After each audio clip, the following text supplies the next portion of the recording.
श्री स्वामी समर्थ. जय जय स्वामी समर्थ. तुम्हा सर्वांचं पुन्हा एकदा अगदी मनापासून आपल्या या नवीन व्हिडिओमध्ये मी स्वागत करते. तर आता उद्या आहे धनत्रयोदशी. धनत्रयोदशीला काही गोष्टी खरेदी करणं हे अत्यंत शुभकारक मानलं जातं. धनत्रयोदशीला आपण सोने चांदीच्या वस्तू या खरेदी करत असतो. धनत्रयोदशी या दिवशी लक्ष्मी आणि भगवान धन्वंतरी यांची पूजा आपण करत असतो. या दिवशी आपण भांडी, सोने चांदीसह अनेक वस्तूंची खरेदीही करत असतो. धनत्रयोदशीला खरेदी केलेल्या वस्तू या 13 पटींनी वाढतात आणि व्यक्तीला जीवनामध्ये धनसमृद्धीही मिळत असते असं म्हटलं जातं. त्यामुळेच आपण या दिवशी सोने चांदीची खरेदीही करत असतो. पण त्यासोबतच काही वस्तू या आपल्याला धनत्रयोदशीला चुकूनही खरेदी या करायच्या नसतात. धनत्रयोदशीला या वस्तू खरेदी करणं शुभ मानलं जात नाही. या दिवशी या वस्तू खरेदी करणं आपल्याला टाळायचं आहे. तर उद्या धनत्रयोदशीच्या दिवशी कोणत्या वस्तू या आपल्याला चुकूनही खरेदी करायच्या नाहीयेत याबद्दलच संपूर्ण माहिती आपण आपल्या आजच्या व्हिडिओमध्ये बघणार आहोत. त्यामुळे ही माहिती जाणून घेण्यासाठी हा व्हिडिओ कुठेही स्किप न करता शेवटपर्यंत नक्की बघा. आणि तुम्हीसुद्धा चुकूनही उद्या धनत्रयोदशीला या वस्तूंची खरेदीही करू नका. ज्याप्रमाणे सोने चांदीची खरेदी केल्याने त्या धनसंपत्तीमध्ये 13 पटींनी वाढ होत असते, त्याचप्रमाणे काही गोष्टींची खरेदीही केल्याने देवी लक्ष्मीही आपल्यावर नाराज होऊ शकते आणि आपल्या जीवनातील अडचणी या वाढू शकतात आणि याचा आपल्या जीवनावर वाईट परिणाम हा होऊ शकतो. त्यामुळे अशा काही वस्तू आहेत ज्या आपल्याला उद्या धनत्रयोदशीला चुकूनही खरेदी करायच्या नाही आहेत. तर या वस्तू कोणत्या आहेत हेच आता आपण जाणून घेऊया. धनत्रयोदशीला कोणत्या वस्तूंची खरेदी करावी याबद्दलची संपूर्ण माहिती देणारा व्हिडिओसुद्धा आपल्या चॅनलवर आहे. आणि अजूनही तुम्ही जर तो व्हिडिओ बघितला नसेल तर आता नक्की बघा आणि त्याप्रमाणे त्या वस्तूंची खरेदीही नक्की करा. आणि धनत्रयोदशीला कोणत्या वस्तूंची चुकूनही आपल्याला खरेदी करायची नाही आहे तर हेच मी तुम्हाला या व्हिडिओमध्ये सांगणार आहे. आणि त्या वस्तू तुम्हीसुद्धा उद्या चुकूनही खरेदी करू नका. आपल्या हिंदू धर्मामध्ये धनत्रयोदशीला सोने, चांदी, पितळ आणि तांब्याची भांडी खरेदी करणं अत्यंत शुभ मानलं जातं. पण धनत्रयोदशीला चुकूनही लोखंडी भांडी ही आपण खरेदी करायची नाही आहेत. धनत्रयोदशीच्या दिवशी भांडी खरेदी करत असताना लोखंडापासून बनवलेल्या वस्तू किंवा भांडी आपल्याला चुकूनही खरेदी करायची नाही आहेत. आणि त्याचप्रमाणे स्टील किंवा ॲल्युमिनियमची भांडीसुद्धा या दिवशी चुकूनही खरेदी करू नका. वास्तुशास्त्रानुसार धनत्रयोदशीला लोखंडापासून बनवलेल्या वस्तू या खरेदी करणं अशुभ मानलं जातं. त्यामुळे लोखंडापासून बनवलेल्या वस्तू आणि भांडी या दिवशी चुकूनही खरेदी करू नका.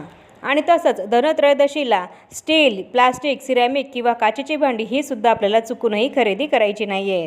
दिवाळीला आपण डेकोरेशनच्या वेगवेगळ्या वस्तू या घेत असतो. मग त्यामध्ये काही काचेच्या वस्तूसुद्धा असतात. काचेच्या वेगवेगळ्या डेकोरेशनच्या वस्तू असतात आणि अशा वस्तूसुद्धा चुकूनही आपल्याला धनत्रयोदशीच्या दिवशी आपल्या घरी खरेदी करून आणायच्या नाही आहेत. काच ही राहूची वस्तू आहे, ज्यामुळे राहू घरात प्रवेश करतो आणि आपलं वातावरण घरातलं जे आहे ते सुद्धा यामुळे अशुभ हे होऊ शकतं. त्यामुळे आपल्याला चुकूनही काचेची कोणतीही वस्तू या दिवशी खरेदी करून आणायची नाही आहे. त्याचप्रमाणे धनत्रयोदशीला आपल्याला कोणतीही धारदार वस्तूही खरेदी करून आणायची नाही आहे. यामध्ये चाकू, कात्री, सुई यासारख्या ज्या काही धारदार वस्तू आहेत त्या वस्तू आपल्याला धनत्रयोदशीला चुकूनही खरेदी करून आणायची नाही आहेत.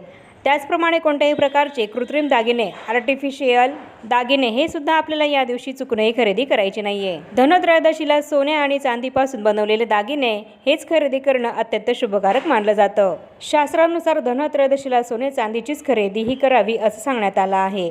लक्ष्मी ही ऐश्वर्य आणि संपत्तीची देवी आहे, म्हणून तिच्या रूपात फक्त सोने आणि चांदीचीच खरेदी ही करावी. आणि दागिन्यांची खरेदी करताना सुद्धा सोन्याची किंवा चांदीचीच दागिने ही खरेदी करावी. कृत्रिम किंवा आर्टिफिशियल दागिने ही खरेदी करू नयेत. त्याचप्रमाणे कोणत्याही काळ्या रंगाच्या गोष्टी या दिवशी आपल्याला खरेदी करायच्या नाही आहे. काळा रंग हा अशुभ मानला जातो. धनत्रयोदशीचा हा आनंदाचा आणि उत्साहाचा सण मानला जातो आणि या दिवशी काळ्या रंगाच्या वस्तू खरेदी जर केल्या तर ते अशुभ मानलं जातं. याचं कारण म्हणजे वास्तुशास्त्रामध्ये काळ्या रंगाच्या गोष्टी या अशुभ मानल्या जातात. त्यामुळे या दिवशी काळ्या रंगाच्या पिशव्या, शूज, कपडे खरेदी ही आपल्याला चुकूनही करायचे नाही आहेत. त्याचप्रमाणे धनत्रयोदशीसारख्या शुभ मुहूर्तावर जुन्या वस्तूसुद्धा खरेदी करणं आपल्याला टाळायचं आहे. अनेक वेळा अशा गोष्टी त्यांच्यासोबत नकारात्मक ऊर्जा, जुने विचार किंवा समस्या घेऊन येऊ शकतात. त्यामुळे या सणाच्या दिवशी आपल्या घरामध्ये फक्त नवीन आणि स्वच्छ वस्तू हीच आपल्याला खरेदी करून आणायची आहे, जेणेकरून आपल्या घरामध्ये वर्षभर आनंदाचाच वास राहील. त्याचप्रमाणे धनत्रयोदशीला मोहरीचे तेल हे सुद्धा खरेदी करू नये. मोहरीचे म्हणजेच राईचे तेल हे शनिदेवाशी संबंधित आहे आणि हे तेल जर आपण धनत्रयोदशीला खरेदी करून आणलं तर यामुळे शनिदेव हे आपल्यावर नाराज होऊ शकतात आणि यामुळे आपल्या जीवनामध्ये अनेक अडचणी समस्या या निर्माण होऊ शकतात। त्यामुळे मोहरीचं राईचं तेल हे या दिवशी चुकूनही खरेदी करू नका।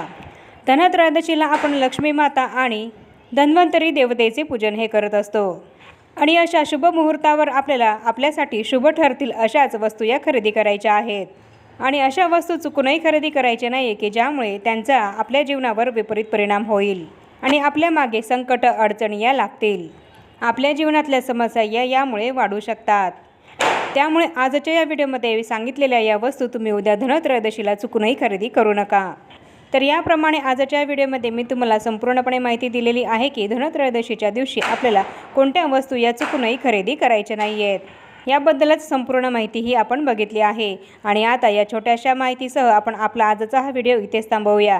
चॅनलवर जर पहिल्यांदाच आला असाल तर चॅनलला जरूर सबस्क्राईब करा आणि या व्हिडिओला जास्तीत जास्त लाईक आणि शेअरसुद्धा जरूर करा आणि भेटूया पुन्हा अशाच नवीन एका माहितीपूर्ण आणि महत्त्वपूर्ण व्हिडिओसोबत। तोपर्यंत सर्वांना श्री स्वामी समर्थ।